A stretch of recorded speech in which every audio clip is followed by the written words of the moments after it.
Hey everyone! Welcome back! I am back today with more of my Steel Ball Run reviews. You guys, today we're doing chapters 51 through 55, and man, do I have a batch for you, you guys. Like each one just feels like, wow, this is like a really big one where big stuff happens. And I'm like, yes, every single batch is like a big one where big stuff happens. There's no, I know there's no such thing as filler in manga, but like there's no filler, there's no fluff, there's no, it's all substantial, and like, I'm here for it. So yeah, guys, we have a ton to get into today. We have a couple of new characters, but a really cool new character, some backstory, some tragedy, some triumph, finally. We got a lot of good stuff going on.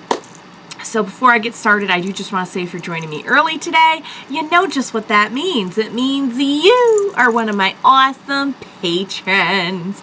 Thank you so very much. And as always, I am sending you up those big old hugs right through that screen.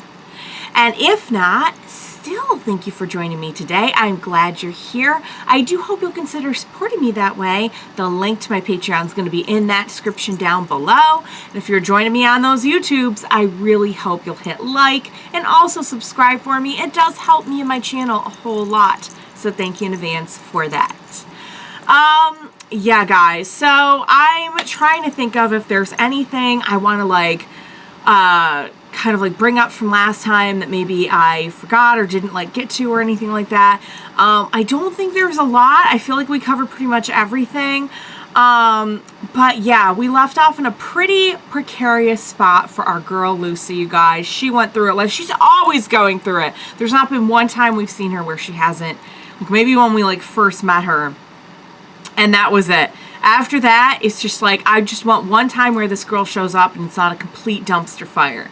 Like, not because of her, because she's being brave and amazing, but yeah, you know, just like, yeah. Well, there's gonna be stuff in here. Don't worry. There's gonna be some stuff. We're gonna finally get a little bit of like, you know, last time we had a lot of loss. We had a lot of like, the whole focus of the chapter, of some of those chapters of Sugar Mountain, I feel like was like loss, sacrifice, was like this big, like, I hate to say come to Jesus because it's a little too on the nose, but like, it was a big kind of philosophical kind of arc. And we're going to, I feel, start to get ahead.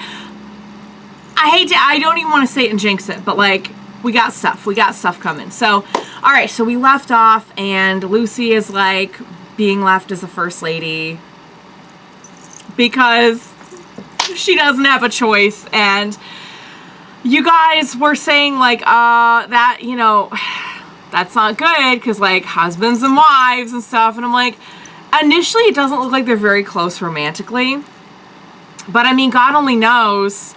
I mean, we saw, you know, she could get a little freaky. So like, who knows, like the kind of stuff she's up to, or like the kind of stuff she's going to be expected to know as like the first lady, like the people she's got, the social connections, all the like, I mean, God only knows, like she has like an entire life that, did I say last time that it kind of reminds me a little bit of the Kira situation? I feel like I said that it reminds me a little bit of the Kira situation with, her having to come in and take over this whole entire life. So yeah, guys, so chapter 51, we start off with two people we've never seen before. And you know, the first thing I thought when I saw these people was one of them is probably one of the few people in this entire manga who actually looks like he could be from the 1890s. Like, he's got the top hat, he's got the, and it made me think, I'm like, remember in Phantom Blood when like, at first anyway, like we kind of actually looked like we were in the 1800s. And, you know, I'm not complaining because I think the designs of Steel Ball Run are amazing. I love the designs. I mean, someone like Araki, especially now that he's really grown into his style and everything, you can't expect him to limit himself by the fashion of the era. And that's totally fair. But, like, seeing this one guy made me think, like, oh my God. Like, so one person who actually, maybe not the one person. I mean, Valentine's got kind of like a he's got an older, timier look, you know. But anyway, so we start off with these two people, and we start to kind of get into the backstory of the one guy. We're going to learn his name in a second. We find out, we flash back and we see that his sister had never seen the ocean before. The only time she had seen it was on her wedding day when she was 17. And we're already, yeah, it gets so much, it's, just wait. So her husband-to-be had a powerful position and family, and her brother, one of the guys we saw previously, had set up their marriage between his sister and this powerful person. So the guy's name in question that we're talking about is Wekapipo. I really hope I'm saying that right. I have no way of knowing because all I've ever done is read it off page. But here's hoping. If I'm just totally butchering it, you know, it'll be fine for next video. So he was a member, so Wekapipo was a member of the country's highest ranking guard, and so was his friend, the guy he set his sister up with. And their marriage took a really bad turn really early on. So one day Wekapipo goes to see his sister, and she's all beaten up. And the brother's like freaking out, and she's just saying that like this was her fault. Like this was all her fault. She made this happen. And I'm just like,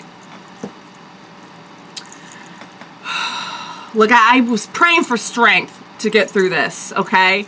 Because, you know, the flashbacks here are they're never fun, but this one is especially icky. So she's like, her brother's like holding her, and he's freaking out, and she knocks over this vase by accident, and that's when he notices, like, there's something wrong with her eye. And it just, she's been beaten so badly. This is a tough one, guys. I should have put a trigger warning before this. I apologize. I should have put a trigger warning for domestic abuse. Apologies. But yeah, moving forward, please be advised. So Wekapipo gets permission from the Pope to annul their marriage, and the husband really doesn't like this, I'm sure, as you can imagine. We cut to like the husband. I don't think they ever say the husband's name, so I'm just gonna call him husband. The husband's beating the crap out of Wekapipo, and Wekapipo's just like begging him, please just divorce my sister. Like he feels like this is his fault. Like he brought this on her because he arranged their marriage and everything. So like, and I mean, you say what you want about arranged marriage but at this time, like, I'm sure that was very common. And also, I really think he thought he was doing something good. Like, he wasn't trying to, like, pawn her off. Like, he clearly cares about her a lot. Okay, this is where it gets really, really icky. The husband says to him that he beat her up because it was the only way that their bedroom life was interesting for him. And he's saying all this stuff about how she was like a boring lay, and like, I can't tell you how badly I need this husband dead. And not quickly. Super icky. And the husband's like, you know what? If you want this so badly, like, I'll go ahead and take your life. We'll have a duel about it, okay? So Wekapipo is trying to reassure his sister, like, we cut to the day of the duel, and he's trying to reassure her that it's all going to be okay, like, he'll be back for her, she's still young, she can still remarry, and all this stuff. So it's the day of the duel, and Wekapipo asks the husband, like, okay, well, how are we doing this? How are we going to fight? Are we using swords? And the guy's like, we're using steel balls, of course! And I'm like, reading this, that hit me like a steel ball. Because up to this point, we've only ever been aware of like one family, one group using the steel balls, right? And now we're being introduced to another. So they have orange steel balls. So they're fighting. Wekapipo wrecks the husband with a steel ball, but then we see people in the executioner cloaks roll up. They're telling him, like, look, it's over. It was over from the start. And lo and behold, one of them is Gyro's dad. And he's explaining that, like, look, this person's father is influential. This was never going to happen. Like, there's some icky stuff going on, you guys. There's some icky politics going on here. And we know in the past, Gyro's dad has been like, look, I don't ask questions. I do what I'm told. But put a pin in that, okay? Because we're still going somewhere with this. So Gyro's dad tells him to leave the Kingdom of Naples and be exiled so that he's gone on paper. Like, he's erased. So essentially, they don't come out and say this right away. But essentially, like, I feel like they were rolling up to basically kill him. And Gyro's dad is like, never show your face here again, but, like, I'm not gonna kill you. I don't know if that's exactly what happened, but it kind of feels like what happened. And if that's what happened, and Gyro's dad made that decision, that's not all that different from what like, Gyro's trying to do with Marco. So, yeah, they don't say it here, but there's something later on that makes me think that that's what happened. Yeah, I'll get to it. So, where was I? Okay, so we cut to Wekapipo making a deal with Valentine, who's saying, like, I'll give you citizenship, I'll give you a high rank, and also, like, I'll take care of your family, like, I'll do all this stuff for your family. And Wekapipo says, I have no family. My sister died last year. And I'm like, oh, all of that for the sister to die too. It's just, it's so crushing. And I gotta say, they're just doing such a good job so far of, like, building up these really interesting, relatable, like, sympathetic side villains, you guys. They really, truly are. It's mentioned at some point here, the other guy, the guy with the top hat, is called, is called Magenta Magenta. I don't remember where it was, but it's easier when I get to call them by their names, so. And at some point, like, present day, Wekapipo and Magenta Magenta are, like, talking about this new invention called the airplane. It's not really a super important conversation. I mentioned it here because it might be important for later, so just hold on to that. So we see, Magenta Magenta is trying to, like, make a joke, okay? And he's like, okay. So it starts off with he's coughing, and he, like, he's a weird guy. And he, like, sniffs it, where he coughs up, and it turns into icicles. And so he's saying to Wekapipo, like, hey, I've got this funny joke. Like, you gotta pretend to cry. Like, just get in on it. So he's, like, Magenta's, like, fake crying. And he starts to, like, drop the icicles like they're tears. And he's talking about how it's, like, the tears of a Yeti. And I just had to, like, laugh at this because this whole vibe is truly, like, the bizarro version of Johnny and Gyro. Like, we've seen Gyro try to do stupid stuff like this so many times to, like, amuse himself and Johnny and whoever else will listen. And I'm just like, this truly is, like, the twisted, like, bizarro version of that. So, Wekapipo's telling Magenta, like, don't underestimate Johnny and Gyro. So, yes, you know, as many of us probably guessed, they're after them. You know, after the whole scene with Valentine, I'm sure you were able to put that together. But just in case there was any confusion, so he's saying, don't underestimate them. And Magenta's saying, like, aren't your steel balls more advanced? And Wekapipo's like, no, you need to respect the Zeppeli family. Like, I mean it. And so, like, you can kind of see how, at the very least, like, Wekapipo isn't, there's this kind of, like, and this is one thing we see on JoJo's all the time, is, like, the respect from the villain, you know? Like, I might be out to get you, but I respect you. So cut to Johnny and Gyro, and they're talking about how the ice is too thin, and how, like, they've been ferrying people across it for the race, and they're, like, thinking, like, how are we gonna cross it? They're talking it out. And then we see this cute little wolf. He kind of looks like a wolf pup to me. They never say he's a wolf pup, but he looks like a pup. And he's so cute. And Gyro's like, Johnny, I told you to stop feeding that thing scraps. Like, it's going to attack our horses. Which I think is really super cute because I'm really loving Johnny these days. And, like, the idea that he's just, you know, we had Jonathan, like, the ultimate dog person, you know. And the fact that we have Johnny just, like, he can't resist. Just, like, feeding a new stray wolfie. So, anyway, Johnny's actually looking behind the wolf. And he sees that Poco Loco, Norsuke, and Baba Yaga are coming. So at this point, they give a little chart. And Gyro saying how Poco Loco is really the one who's like poised to win right now. And Johnny mentions that the corpse parts could be under all the ice and snow. So basically, like, we have Poco Loco in the lead, and Johnny's talking about, like, where they're going to find the corpse parts.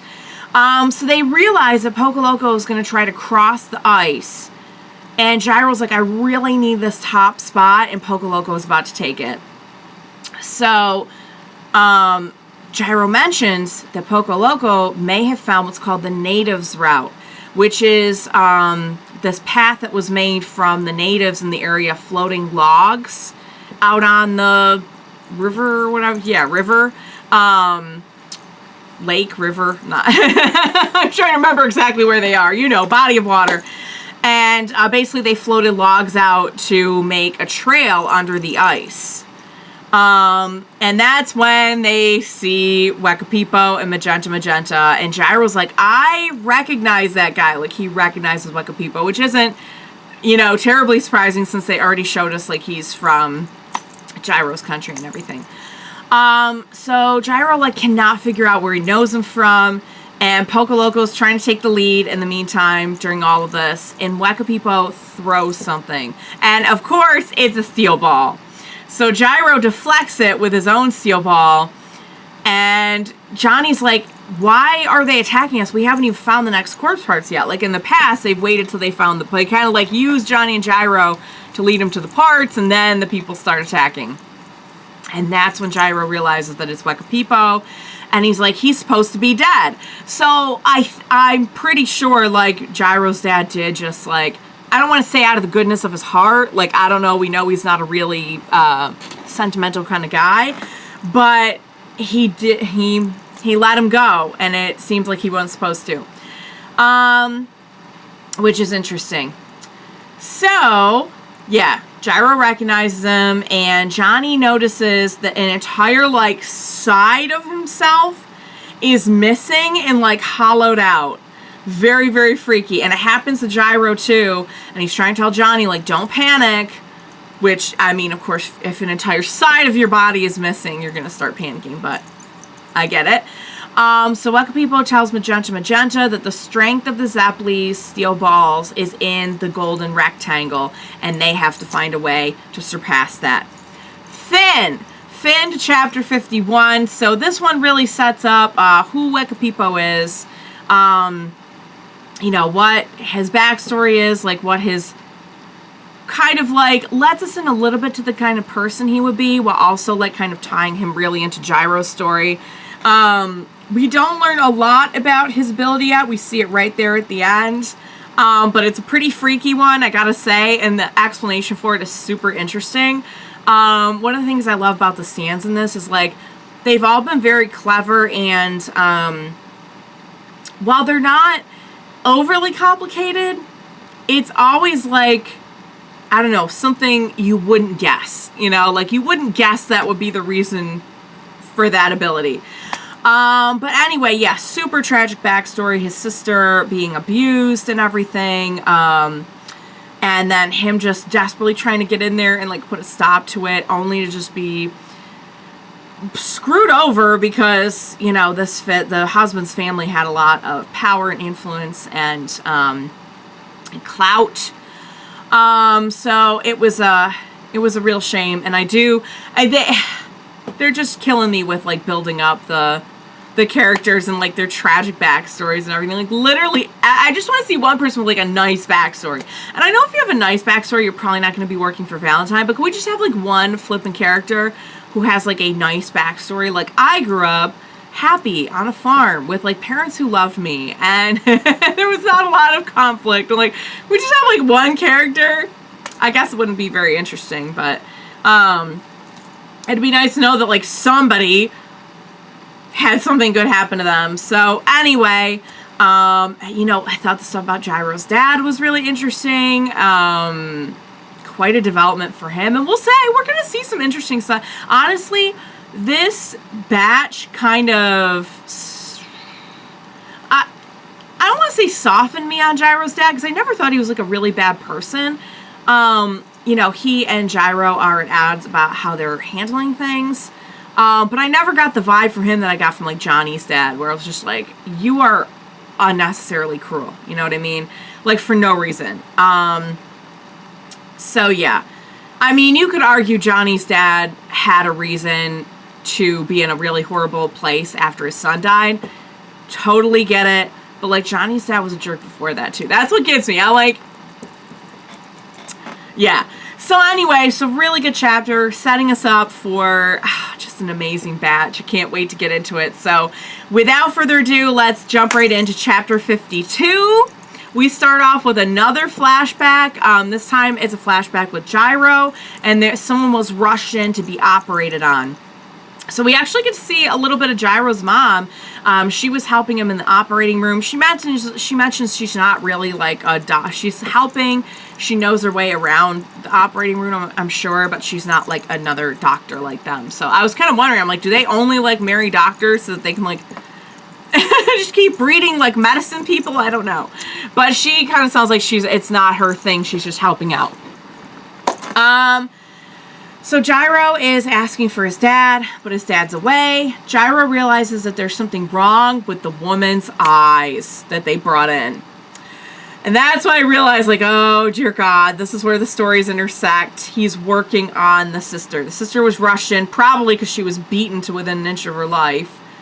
I'm like utterly disgusted. But I just want, like, please, I don't care if it's the last chapter, just show me the husband, like, just getting put through a meat grinder or something. I'm not a violent person, but this guy.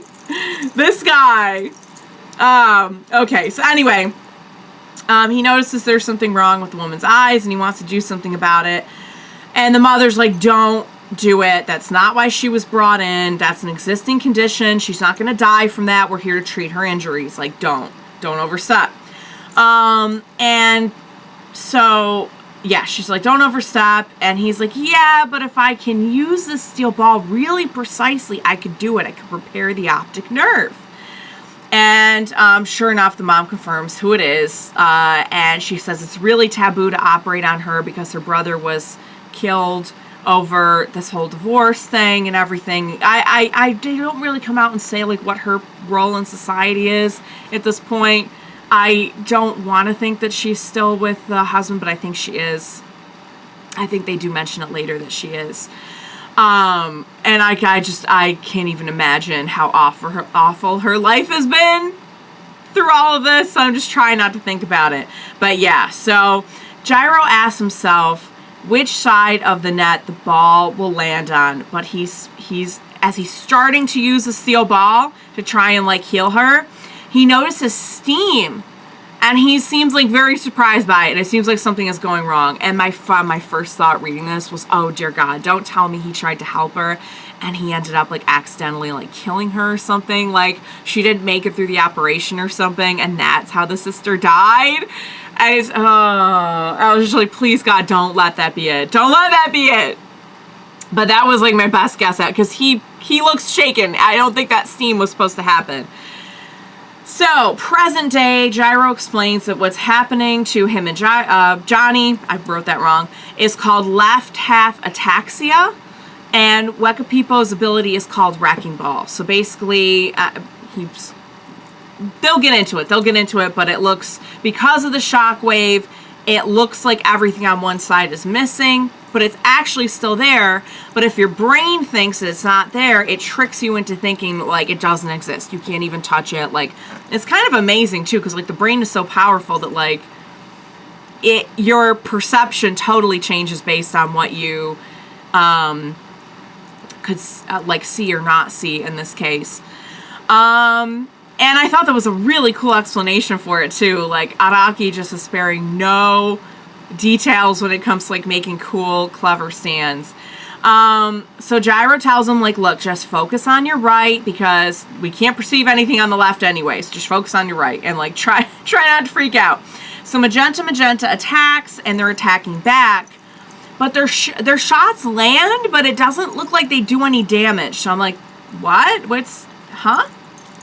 So Gyro throws a steel ball at Magenta Magenta, and again, it doesn't do any damage. Johnny fires, and it seems like the nail bullets are moving away from Magenta Magenta.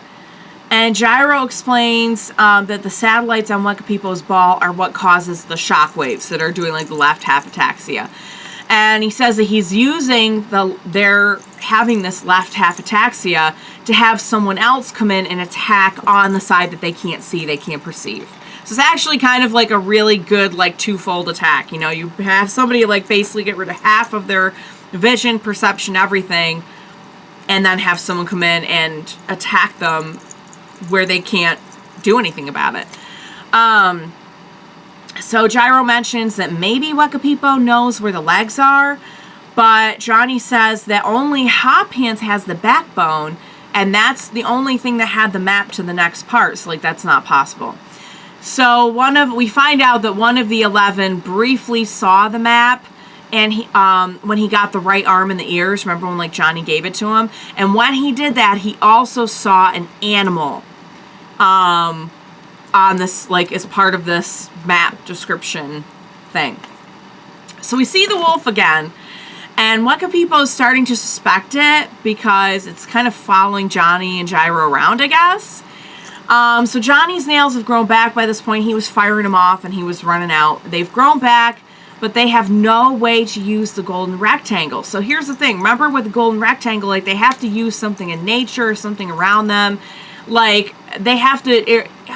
maybe draw inspiration is the wrong way to put it, but essentially they do. They have to draw inspiration from something around them, and they're like, there's no nature around. Like, I think Johnny said he usually uses their horses as a reference, and they're not there at the moment.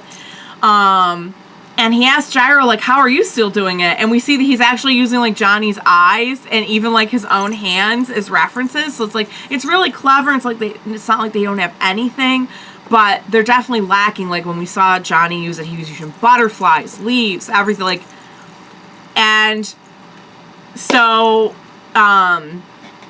yeah, so Wekapipo throws 2 balls this time and comments, how are they going to use the golden ratio in this land of ice?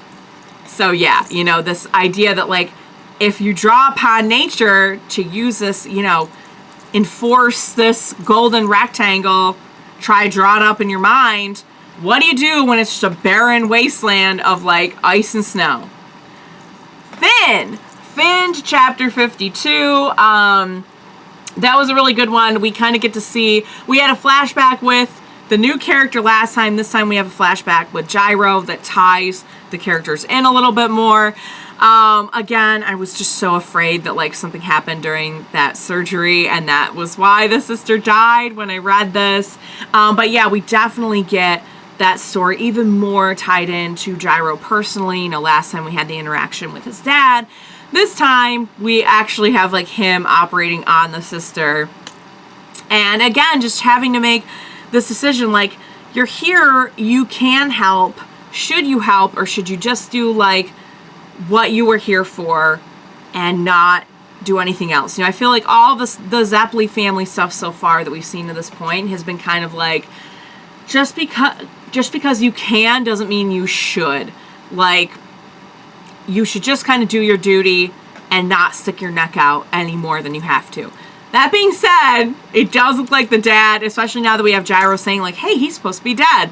Like, I feel like they were definitely supposed to kill him. And Gyro's dad was like, get out of here. Get out of here. So, yeah. And we got to see Gyro's mom in that, which I feel like we'd only, like, seen her and, like, we hadn't actually had any interaction with her, which was interesting. We got some little bit of good action stuff. We didn't get to see what Magenta Magenta's stand was in this, but you got at least, like, a little hint in that, like, the attacks wouldn't land. We got to know what Wekapipo's stand is actually all about. And again, I just think it's so clever that it's something that literally acts on your brain and your perception, and how, like, it's an interesting note on the fact that, like, perception is really everything. And, like, you want to talk about creating your own experience, like, your brain is such a powerful thing that, you know, one adjustment like that, and it's like literally half your world is just missing, even though it's really not. So it was just one of those like interesting things. I think brain stuff was really, really cool. So, and I think it was a cool kind of stand to have in there, you know, that it's actually something that acts on you, but not really anything around you. So yeah, guys, I think that's all I want to say about this one. But it's pretty, like, we had the flashback, but after that it was just kind of sorting out what's going on. Oh, we had this mention of, like, there was the, you know, they got the map briefly, like, one of the guy who took the parts from Johnny saw the map briefly and saw this animal. And so that's, like, kind of our first mention of it. And then we see the wolf, so it's like, is the wolf said animal? Because, I mean, I think it's pretty obvious it's what they're going for. So, all right, guys, chapter 53. All your questions about this operation are going to be answered. I was very glad to see that they started off addressing this because, like I said, I was really worried after chapter 52. So we flash back to Gyro and we find out the operation didn't work. He's like lighting up a match next to her eye. Nothing's happening. And Gyro's really mad at himself, beating himself up, wrecking stuff around him, really angry because he says it's his fault because his rotation wasn't perfect. And now she's never going to be able to see again and all this stuff. So his sister can, like, hear him freaking out. And she's like, excuse me, young doctor, why are you so upset? Like, I haven't been able to see for a while. And you helped my wounds from my accident, so thank you. And Gyro says if it had been his dad, she would have been able to see right now. But instead, she got him, and he's just really beating himself up about it. Then, speak of the devil, his dad shows up. And, like, whenever the dad shows up, it's kind of this oh crap moment. Like, kind of like a daddy's home, but not in the way that we usually think of it. Just kind of like a, oh dang, here comes the big boss, you know? So, of course, you know, his dad is going to have something to say about this. He says, don't step into the boundaries of the human heart. The Zeppeli family duty is to, you know, he's explaining, no one knows which side the ball will fall on after it hits the net. And their duty is kind of to be that boundary. Like, they don't, like I was saying before, we know this. We know that they don't overstep. They do what they're ordered to do, and they don't go beyond that if they don't have to. So present day, we find out Gyro's rotation failed, just like it did back during the surgery. The other two balls of Wekapipo's deflected his. So Wekapipo is firing more balls at them, and they're trying to shoot them down. And then Magenta shoots the wolf. And I'm just like, why? Why? I know it's Jojo's, but why? Why? Yeah. So after I was done with Magenta after this, I was like, you know what? I hope you, like, get your face bitten off or something by another wolf. Like, you suck. Like, he was kind of weird to begin with, and now it's just like, screw you, Magenta. So there are satellites coming at them, and Gyro tries to block one that was going for Johnny with his hand, and we see that, like, his hand is, like, bloody and, like, flesh melting off. So gross. So by this point, Johnny has used up all his nail bullets, and Gyro says, like, this is what Wekapipo does. He takes away all his opponent's advantages, and the steel balls he's using and the way he uses them are totally different from the Zeppeli one, so it's like, you can't really predict, you know? So he says that's probably why he chose this terrain, because it's so hard to use the golden rectangle, and he's right. And Wekapipo says that Magenta did well for shooting the wolf. And that now they can go get the corpse part and then get rid of Gyro and Johnny. So the left half ataxia starts kicking in again, and they know Magenta is going to be coming at them from the left, but they don't have time to turn and look all the way around. So they're trying to make marks in the ice, but even those are, like, fading out from their vision. Even that, like, they're not perceiving it. So Gyro throws a ball where he thinks Magenta is, but they can't even tell if they missed or not. Like, it's just totally out of their perception. But then they see a blood spurt, and they're like, they know that he did it. So Gyro tells Johnny to get down. Shots are being fired at them. Like, it's just this huge, like, action-y action scene. And we see that Magenta Magenta did take a lot of damage. Like, a chunk of his shoulder is taken out. But Wekapipo says that if Gyro had been able to use the golden rotation, his whole arm would have been taken off. And I'm like, that's right. Don't you forget it. You wolf killer. I can't stand it. Like, as soon as he killed the wolf, I'm like, you're the worst person. I don't feel like we've gotten, I'm trying to think if we've had a lot of dog death in this one so far. I don't know. It's Jojo, so, like, you just come to expect it, you know? But still, like, it always hurts. It always hurts. So, Magenta Magenta fires at Gyro again, and Gyro takes a bullet in the side. And Johnny starts freaking out, but Gyro's like, hey, don't worry. I just got our third steel ball. And he's using the bullet in his side. He's gonna, like, fashion it into a steel ball. And I'm just like, Gyro, you freaking genius.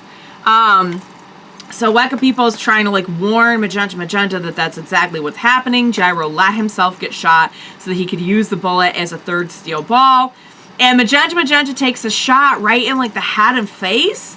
But again, he seems to be okay after. So Gyro figures out that the wolf had the next corpse part in its body, and that's why Magenta Magenta shot it. He's still an a-hole for doing it, though.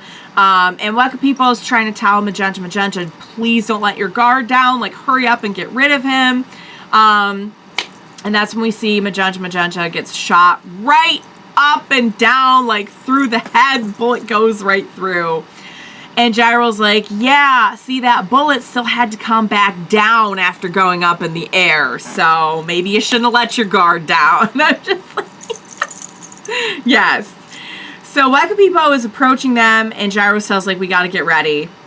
And I thought I'd point this out. Like, at the end of the chapter, they usually have a little, like, either a little bit of art or a little bit about, like, somebody's stand.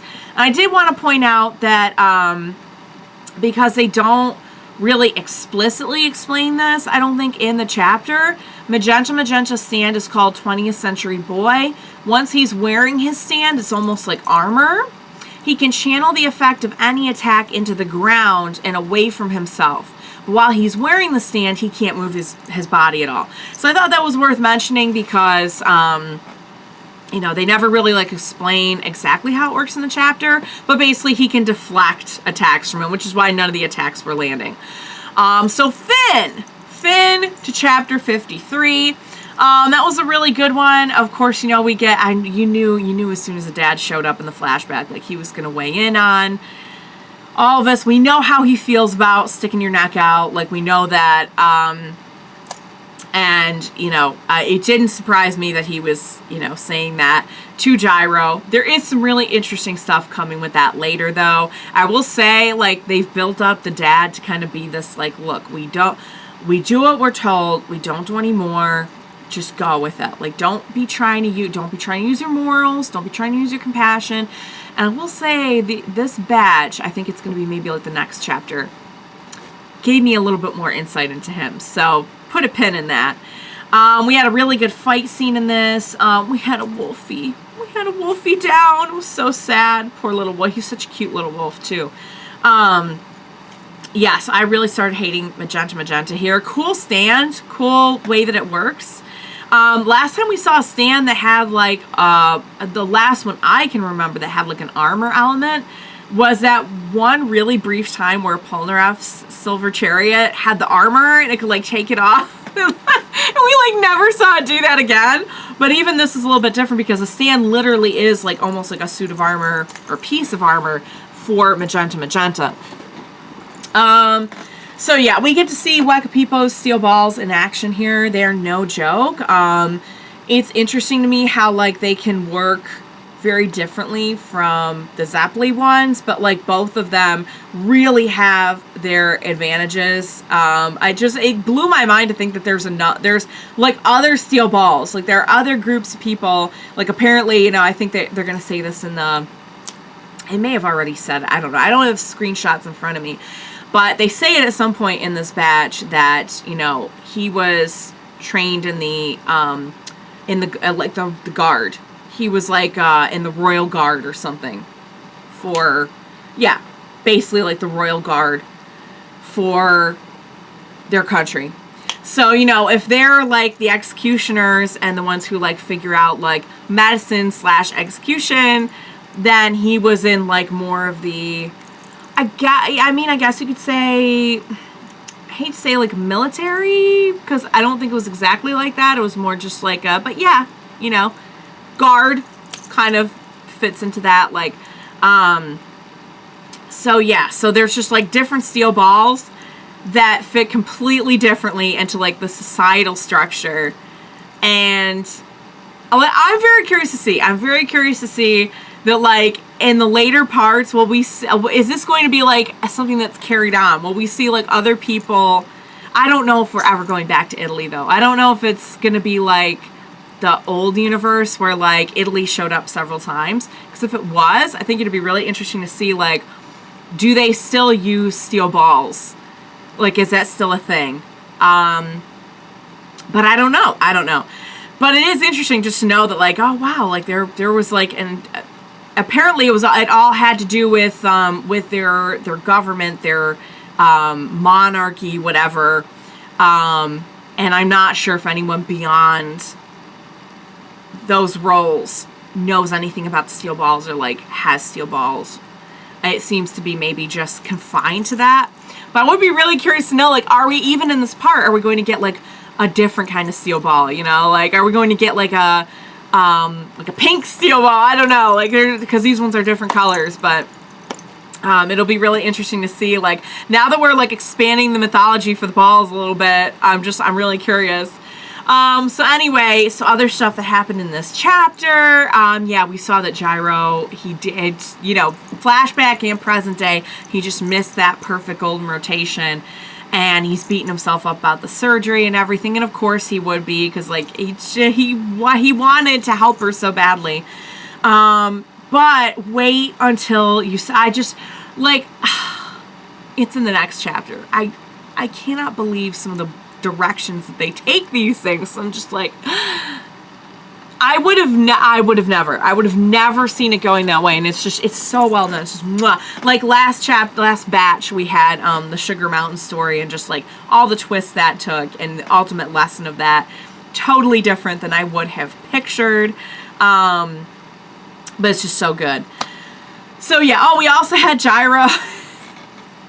We have Gyro doing so much stuff with, like, this isn't the first time that we've seen him take something and like fashion it into a steel ball, but I feel like as time goes on, Araki is just getting more comfortable with writing all the ways that the steel balls can work, and you can really see that with like the new ideas he's introducing with Wekapipo. You can see that with, you know, Gyro taking a bullet and using it as a steel ball, and you're gonna see more too. Like, I think it's chapter 55. I'm just like, what? Like, how? Oh my god, that's just absolutely crazy. So yeah. So basically, just, you know, more of me throwing roses at Araki Sensei for really good writing and really good story. So yeah. So we leave off, of course, with Magenta Magenta's down, dead, presumably. I mean, it seems like it would be pretty hard to survive that, doesn't it? And Wekapipo is closing in. So, all right, chapter 54. So Johnny's nails have grown back. I mean, Johnny's like lost and grown back the nails several times already during this fight. It's like he's got like some herbs. He's got like some chamomile that he's like chewing in between. I didn't mention that, but he's got like some herbs that he's chewing in between.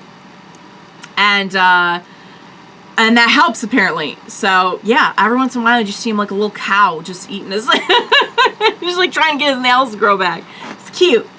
Okay, so Johnny's like, okay, they're back. What do you want me to do? And Gyro says they really need the golden rectangle, but they're in this world of ice. What do? So Wekapipo's getting ready to throw, and Gyro says he's going to where the wolf is. So Gyro says the wolf should be able to provide him with a good golden rectangle. It's something in nature, right? And Wekapipo throws again, but they notice he only throws one ball, not two. So Gyro throws his ball, but it goes past Wekapipo's, and Johnny comments that, like, he chose to bypass that so he could hit Wekapipo directly.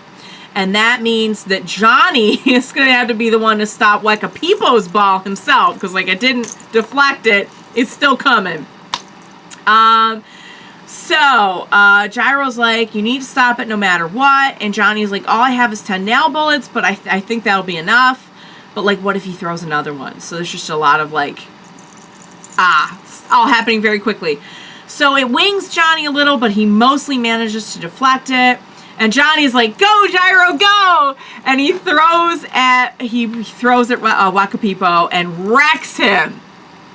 And Johnny's like, yeah, you got him! Like, he's cheering, and Gyro's like, no. And we see this yellow energy flowing up Wekapipo's arm, and he bounces, like, deflects the ball off of him. And I'm like, oh, fudge. Like, you gotta be kidding me. Wekapipo actually used the Zeppeli family rotation to do this. So apparently, even being a guard, like, he knew, like, there was an awareness at least of, like, the kind of techniques that other ball users were using. So Johnny's like, look, without the golden rotation, we're cooked. So Wekapipo says he respects Gyro and that drive to find, like, the golden rotation no matter what. But he throws a ball, and Gyro throws his.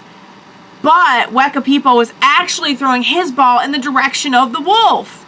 He figured it out that Gyro was going to go for the wolf as a source of the golden rectangle, and he's like, nah, you can't. And I'm like, can we just leave the little wolf alone? Like, leave the wolf alone. So their sides are disappearing again, and Gyro's thinking to himself, like, I always thought if I followed the right path, it'd lead me to the light. And he's like, is this where it all ends? In a place like this? And he's just having this whole... And I'm like, I'm getting so worried here. Because I'm like, this is giving such death flags. Like, I do feel like this is a little too quick and a little too soon. Especially considering it's really... Story-wise, it's really mostly just him and Johnny. Excuse me, are like the main... He's like the main Jojo here. So I'm like, I don't feel like they're going to take him out halfway through. Even if there was plans to take him out. Which I hope there aren't. But, like, I'm starting to get worried here because this is giving, like, the death flags. And Gyro's about to take the hit from Wekapipo's balls when suddenly there's another flashback. And oh my god, I'm not going to be, but I cried so hard at this, you guys. I cried reading it. I cried rereading it. I cried doing notes on it, taking screenshots of it. And I'm about to cry again. So we flash back. Do you see why I'm getting worried, though? Because, like, we're having, like, total death flags. We're doing the flashback. And I know we've done a lot of flashbacks anyway, but, like, I'm getting worried. Flashback to his dad explaining that there is this unfortunate line between the human soul and society. And that this is where he says it, I apologize. And they are that ball that hits the net. That's their duty. These special cases that kind of go against nature, like prolonging life or executions, you know, but they are that force. But he says, here's the thing. The Zeppeli family also believes in miracles and prays for them to happen. That, like, in some instance, the ball will fall on the other side of the net. And I think that gave me a lot of perspective on the dad, because we can see that, like, he's very rigid in his thinking, but even he is, like, he'll make exceptions, you know? Even he believes in the hope of something unexpected and amazing happening. And so we cut to present. Gyro throws a steel ball at Wekapipo's. It smashes it open, and they're like, what happened? Like, how did we get here from, like, before the flashback, like, things were bleak. And Johnny notices that it's snowing. And it's only snowing where the two of them are fighting. Because Wekapipo shot at the ice when he shot the wolf, or Magenta shot the wolf, but, well, no, because he hit it with the steel ball. So he technically, like, shot again. The water flew up and lingered in the air and became snow. And the snowflakes are where he got the rectangles from. Gyro was able to finally use the golden rectangles because of the snowflakes that shouldn't have even been there. They were only there out of total chance, if you want to look at it that way. So Gyro throws a steel ball and it goes right through Wekapipo's side. And Wekapipo starts to put together like what happened with the snow. Johnny puts together how they knew about the wolf and everything, that like they must have seen the map and everything. So everyone's like having like a realization right now. So, oh God, no, I can't cry. I have so much to film after this. I gotta get the tear back into my eye. Oh, no, not my mascara. Hang on. I think it's good. I think it's good. It's dripping. I'm cooked. I'm cooked. It's all good. It's worth it. Such a beautiful story. So Gyro's like, this was all coincidence. Like, I definitely would have lost if it hadn't been for the snow. Like, I definitely would have lost to you. And Wekapipo says, it wasn't a coincidence. It was a miracle. And he tries at the last minute, fire off at Gyro again, but Gyro's like, you know what? I'm the one who's one step ahead this time. And he gets him with one of his steel balls. So Wekapipo's like, just finish me off. I have nowhere to go. I have no one to go back to. And Gyro starts flashing back again. And his dad is explaining that if the girl wasn't blind, that they would have killed her a long time ago. If the sister had not been blind, she would have seen things that they would have had to end her life over while living in this horrible place.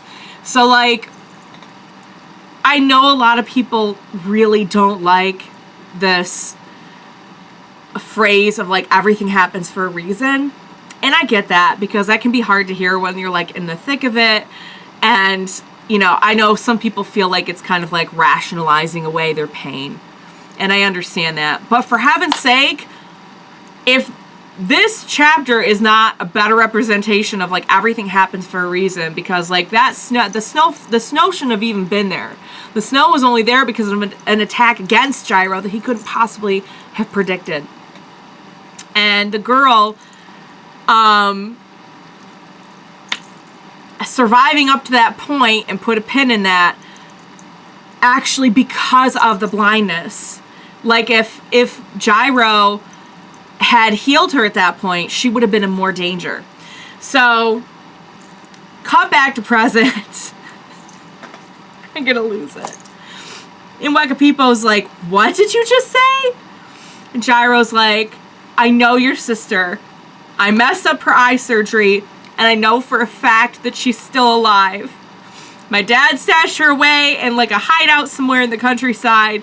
She is not dead. But, like, if that surgery had gone well, it would have put her in more danger. And it's just one of those examples of, like,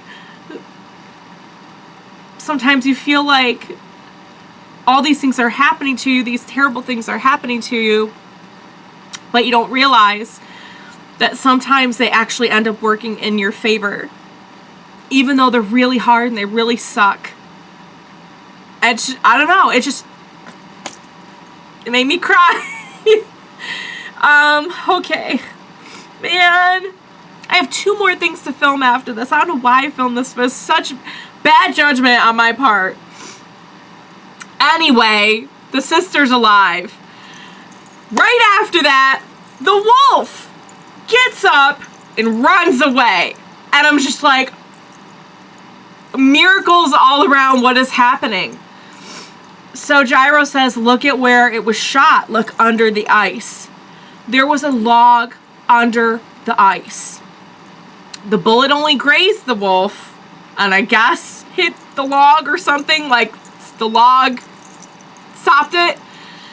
The logs are the path, this native path that they were talking about several chapters ago, which means that Poco Loco hasn't found it yet, and they still have a shot at getting ahead.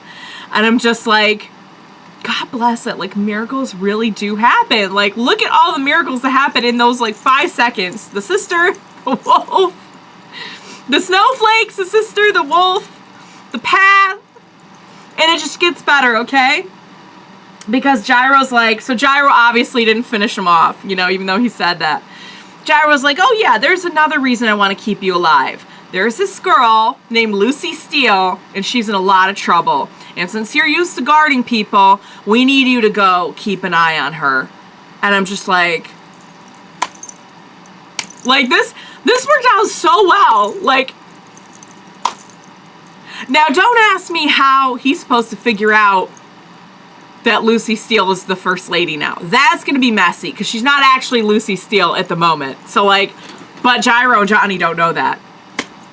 But Hot Pants does. So if they can run in Hot Pants again and get that message to Wekapipo, or Hot Pants can tell Wekapipo, then like he can go and he can like keep an eye on her. And I'm just like, freaking yes! Like, even a little something for Lucy up in here, you guys. Like, so the last thing we see is Wekapipo. He's got tears in his eyes. We see a close-up of the corpse legs. Finn. I love this chapter so much. This was such a good chapter. And it never ceases to move me to tears. Because I just love the message of it so much. That there were all these things that they had to endure and they had to learn from. And they couldn't see it at the time. But it actually worked for their benefit. Like, it happened in this fight. It happened with the surgery. It happened, like, even like the wolf.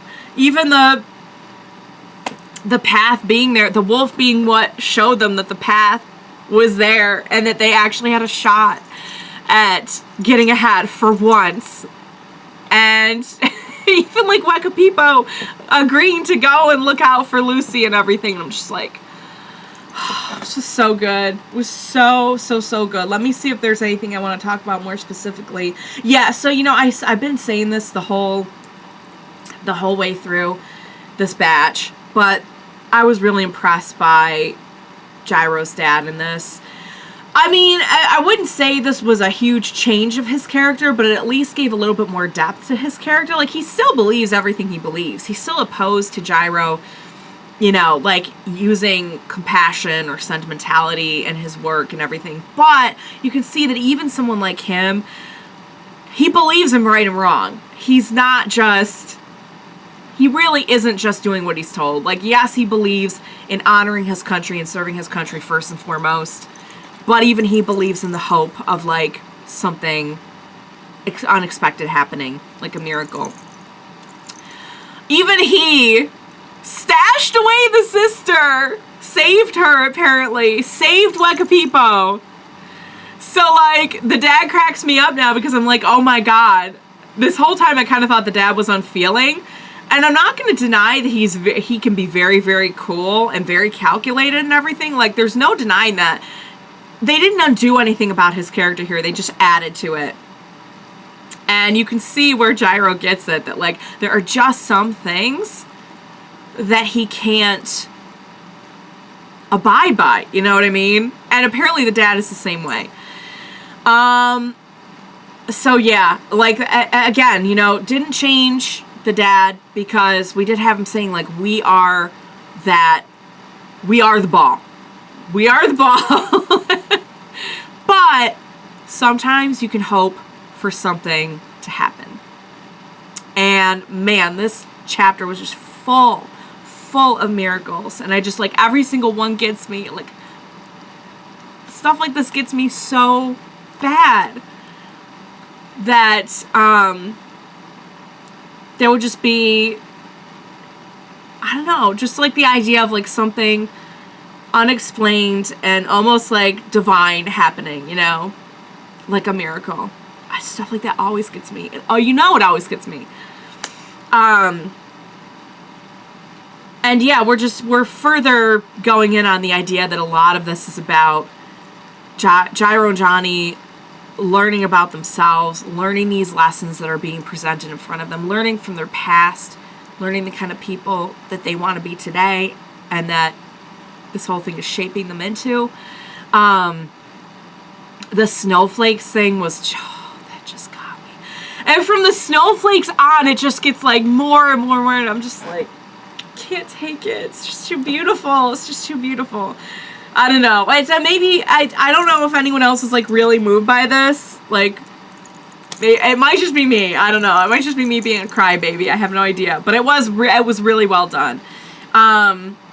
Let's see. Other than that, yeah, we got rid of, no, or was that last one? Yeah, last one was when Magenta Magenta gets taken out. I mean, I've got to say, too, Wekapipo is very, very impressive in all of his skills. Not only his own skills, but knowing at least the basic technique of the golden rectangle, golden rotation as well. The Zeppeli technique, being able to use it in a pinch. Because they kind of don't imply that, like, Gyro knows anything about the guard technique. So, like, it really says a lot about Wekapipo that he has that kind of awareness. The wolf was okay. The wolf was alright, you guys. When the wolf got up and ran away, I flippin' lost it. And mind you, I read these chapters in bed at night, and I was dying. I was dying. You don't know how hard I was trying not to wake up Buffy. Because I was just like, quiet sobbing. And I had to actually, like, stop after this chapter and just, like, wipe my eyes and just be like, what did I just read? And, of course, you know, Mr. Hime's just like, yeah, it must be a Tuesday. He's used to this kind of thing by now. Buffy's used to this kind of thing by now. So, yes, I love that chapter. I think that was my favorite chapter of the whole entire batch. Both batches, last time and this time, have just had something that just, like, completely, I'm just, like, my mind is just, like, blown by it. It's just so beautiful. So, alright, so we've had some big wins. We got Wekapipo on our side.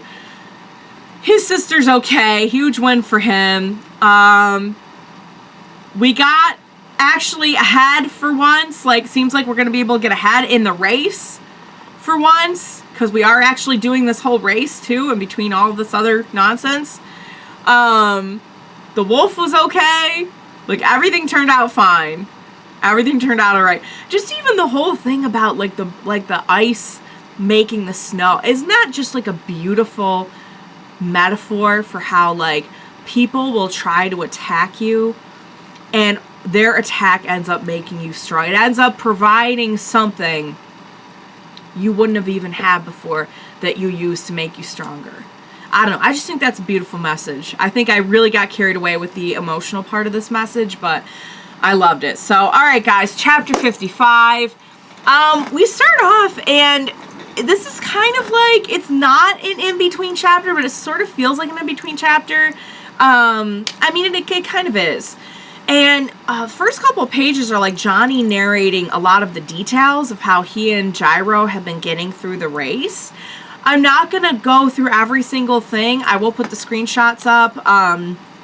But it is very interesting, and it's one of those things where I'm just kind of, like, very impressed that Araki has put so much time and thought and effort into this, and it just kind of enhances the story for me. So basically, he's talking about, like, they only go at a certain speed, they only pay attention to anyone going at a certain speed, because any faster, and you'd either have to, like, you drop out, or you might even, like, die.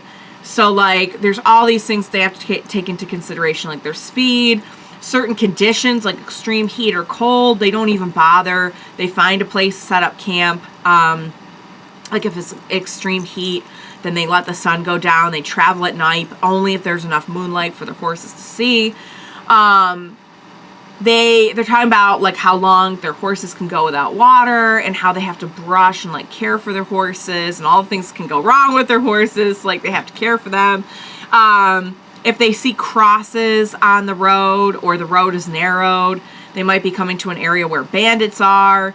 If they're crossing a river, there's dangers in that, like mosquitoes, vipers, all this other stuff. Like, there's a lot that, like, as we're going through the story, we, the audience, don't, like, always get to see. We're just seeing, like, oh, okay, we made it to here. Now we're gonna find a stand user or something, you know? And I just thought it was cool that, like, we went through all of that. So, we even get into Gyro's, like, special Italian coffee, and how it, like, gives Johnny joy and, like, hope to go on. And like they show Johnny with like just this look in his eyes, like he's just like got hope for the future. And I'm like, dang, bro, like same. Total same. Coffee like completely makes me into a different person. Like you wouldn't want to see me doing these videos without coffee. I'd just be like, I need to get my hands on some of Gyro's coffee. Like they're talking about how it's like thick and it's like, and I'm like, oh my God, like I'm a coffee person. So this one really did something for me. He even gives it to the horses once in a while. Like gives them a little bit. And I'm like, oh, I cannot even picture giving coffee to my dog. My dog is coffee. She is caffeine. Like personified. But yeah, I mean, I imagine if you're running a big long race and everything and this is like Wonder Coffee, like yeah, sure, give it to the horse, why not? So basically he's saying you really need to be patient, you need to conserve your energy, you need to take your time and not put yourself in conditions that might be too brutal. And just when things start to look too bad, that's when we see the stage's goal. And somehow all the top racers always manage to make it to that same spot at once. So we have Pocoloco, Norse, and Norsuke are on their trail. And Johnny's like, I'm not too worried because I've seen Pocoloco's technique and it's like the actual technique is not that advanced. So we see Pocoloco Stan is like really cheering him on and like telling him he's got luck on his side and is like just like really rooting for him. And that's when Johnny and Gyro come to a huge gap in the road. And Pocoloco Stan is like, see, they're gonna have to go all the way around it. Like, what did I tell you? Your luck is better than ever. Johnny pulls out his golden rectangle tusk, and Gyro asks Johnny, like, how many throws do you think this is gonna take? And Johnny's like, I'd say just one. Gyro throws the ball. The ball splits apart and makes a vine, like a viney stretch of path across the gap for them to ride on. Like we had seen something similar to this way back. It was back in like the Scary Monster story. We saw Gyro use a steel ball to like make a branch turn into like a viney path. The steel ball itself actually is there anything these steel balls can't do? Is there anything? Because it really seems like there's nothing they can't do. So Pocoloco Stan's like, what the heck is that? And they can't believe it. And that's when Johnny and Gyro cross the goal. Gyro is in first place, finally. Finally, people are cheering him. Everything is great. We did it. We finally, guys, it's been such a long time coming. We finally had a literal win in every sense of the word. And if you're sitting here thinking like me, waiting for that other shoe to drop, you're not that far off. Because that's when we see someone bloodied and emerging from the snow, and they're talking about airplanes. And that's why I mentioned way back all those chapters ago how, yeah, one of the things that Magenta Magenta was talking about was like the new invention of airplanes. It's Magenta Magenta. He's back. He didn't die.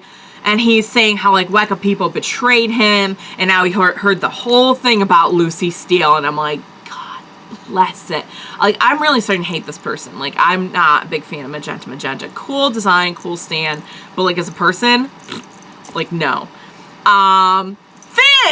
Finn! Guys, so that was not a really meaty chapter. I did really appreciate all of the really thorough info about, you know, how they get through the race, like what precautions they take, what they look for, how they care for the horses. Gyro's coffee, like, pass me a cup. Seriously, like that did a lot for me. Like as if Gyro wasn't hot enough. Like look at, oh my God, I swear I didn't even do this on purpose, but I literally just realized, look at the shirt I'm wearing with the coffee. I swear I didn't do that on purpose. I actually was looking for a Jojo shirt to wear today, and I'm like, you know what, I'm filming a couple things, like just for today I'll just grab like whatever.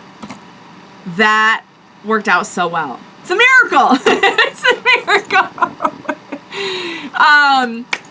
But this one was just such a nice win. I mean, to see the use of a steel ball that way, to see them crossing the goal, Gyro finally in first place, something that should have happened literally at the beginning of the story, and it just kept not happening for him. It was so, so nice to finally see this huge, huge win for the both of them.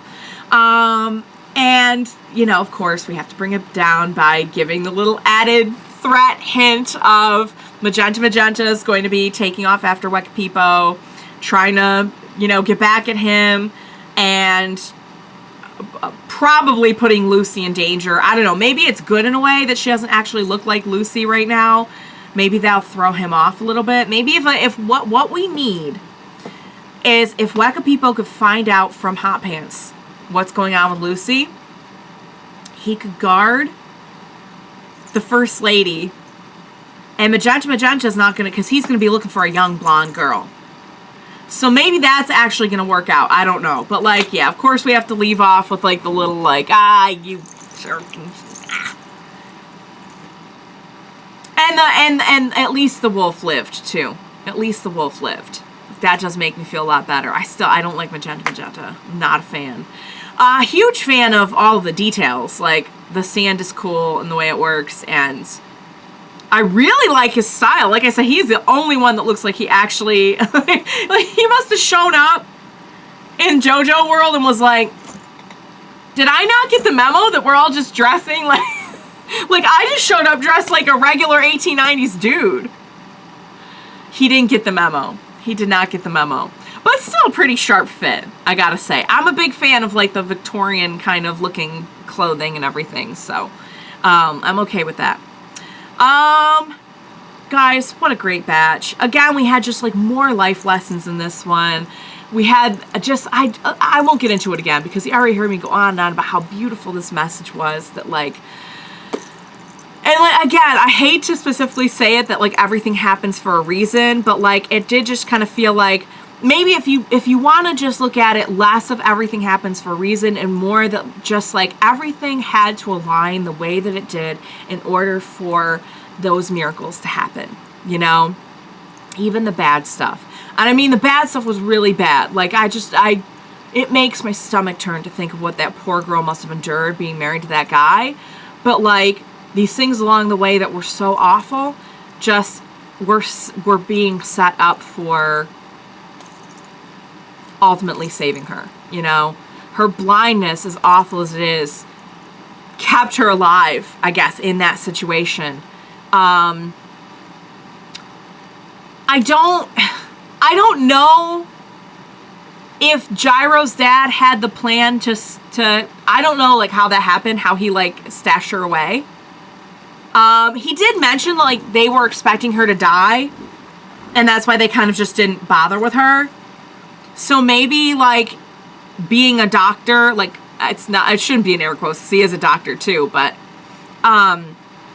maybe he was able to like fake her death and like get her away since they were expecting her to die anyway. They don't really say here how it happened, but I wonder if maybe Gyro's encounter with his dad had any influence on his dad to do that.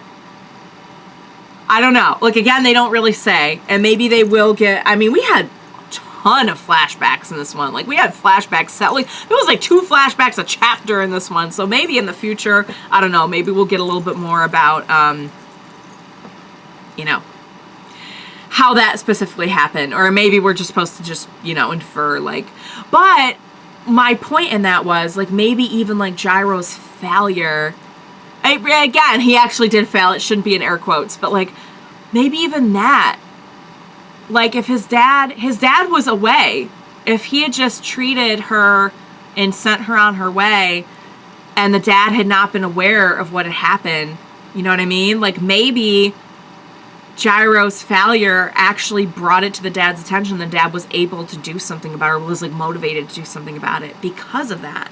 You know, like you never know how even your failures are going to affect you, others around you, and just like your circumstances. Maybe for the better. And I love that. That is such a beautiful message. You know, even in the fight, you know, it was a failure that Wekapipo was able to get a ball thrown at the wolf. But that ended up being the reason for the snow. and Gyro being able to use the golden rectangle. So I don't know. I flippin' loved it. Like, stuff like that just hits my heart so hard. And I just, like, after last batch and this batch, I was just left, like, absolutely breathless by this story, and just how, like, I get it. I get how it's peak. I get it now. I get how it's peak. I get how it's, like, some of the best stuff ever written by Araki. Maybe some of the best stuff ever written, period. I think it is the #2 manga in the world, I believe. Somebody correct me if I'm wrong on that. But yeah, so I adored it. Getting to see, you know, different steel balls and knowing that, like, there's more. Are there more steel balls out there? Like, if there's green ones and there's orange ones, are there, like, yellow ones? Are there gray ones? Are there pink ones? Are there, like, you know, did, like, everyone with any kind of role, like, think of all the people that must play a role in, like, that kingdom. You know what I mean? Like, you'd have guards, you'd have, like, the executioner. I mean, you'd have, like, a ton of other people. You'd have advisors, you'd have, you know, I don't know if they would go as far to, like, you know, give a staff, you know, just, like, regular staff. Maybe you have to be, like, doing something, I'd say you have to be doing something rather combative, but we know that the Zeppeli family really doesn't feel that the balls are used for combat, or should be used for combat, but maybe, like, just something with an element of danger. Maybe they're the only ones. But I think it would be really cool to, like, explore, like, are there others with balls out there? Wekapipo was a really cool character. I was so, after all this time of, like, tragically getting my heart broken over and over and over by these maybe bros. Diego, Sandman, Mountain Tim was a bro, but then he died. We finally get a really cool side villain who ends up being a bro. Finally. I was so thrilled. I was so pleased. And I'm guessing we'll probably, I will be seeing more of him, I'm guessing, in the future, would be my guess. I mean, I know sometimes Araki forgets, but I'm thinking that's what we were building up to, is, like, seeing this individual more. I hope the sister is just living in so much peace and tranquility now. I hope everything good happens to her. I hope that, like, she lived in that hell and paid so many dues that, like, the rest of her life is such smooth sailing and just easy harmony, beautiful forever. That's my hope for her. So yeah, again, you know, we had some cool stuff about Gyro's dad in this one too. I definitely have more of an appreciation for him and, like, where he's coming from. Added a lot of depth. Gyro, of course, again, just, like, really learning a lot from, like, all these lessons from his past. He's really, you know, he left to try and help Marco and bring honor to his country in a way that would end up, he could use that to help Marco.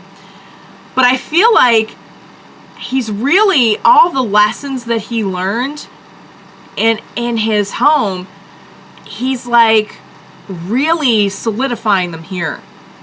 Like, he and Johnny both are just, like, really figuring out, like, the people that they really are. And we know we got that last time as well, like, a little bit of that lesson.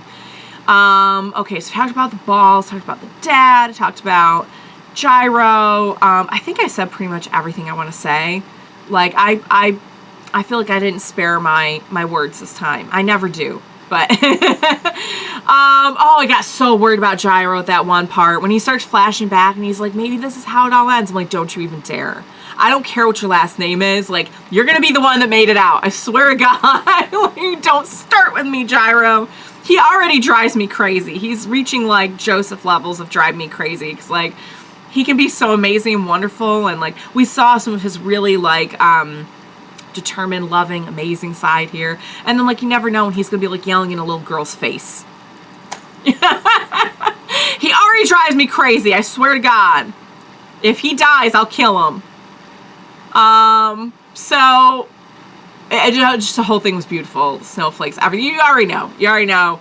I like the little details that we got. I think details like that are really what brings a lot of the less supernatural elements of the story to life. And I really love that Araki goes to the trouble of like figuring out how somebody would like take care of their horse on a race like this. Of course he would just completely throw himself into it. We said this last time with Bible stuff too. Like, of course he would just totally throw himself into it. That's what makes him such a great sensei. So, seems like maybe even Lucy's gonna get a little help, have like a friend, which she could really use in the midst of all of this BS. So I hope that works out. I hope Magenta Magenta gets eaten by the wolf on his way to Wekapipo. You know what? I really do. I'm not a violent person, but like, screw him.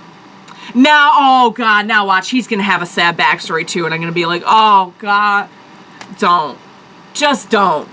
Just let me have this one. What a great batch. I loved it. I hope you enjoyed reading along with me, hearing along with me about this whole batch. Next time we'll do 56 through 60, which means after that we'll only have 35 chapters left. 35 chapters. That's how many weeks? 7 weeks? So we have 8 weeks left. I mean, it feels like it's flown by. It really does. Like, I can't believe that I'm over the halfway point now. I love it. I think it's peak. I really don't know if it's going to be my favorite part. I would not say until the end of it, but I can tell you right now, like, this is Araki at his absolute best. Firing on every single cylinder. Like, this is it. This is it. This is him at his best. It is peak. I can tell you that without even finishing it. So alright guys, I hope you enjoyed that. Please, I have not started reading into the next batch yet. So who knows what lies ahead of us. Hopefully all good stuff, right? We had some good wins this time. A literal win for Gyro, and Johnny, because he came in second, but we know that's not really why he's there. So please be sure to join me next time. God only knows what we're getting into. Could be good, could be bad, could be sad, could be everything all at once, which probably will be. Please be sure to join me next time, and we will discuss it together. Bye for now, guys.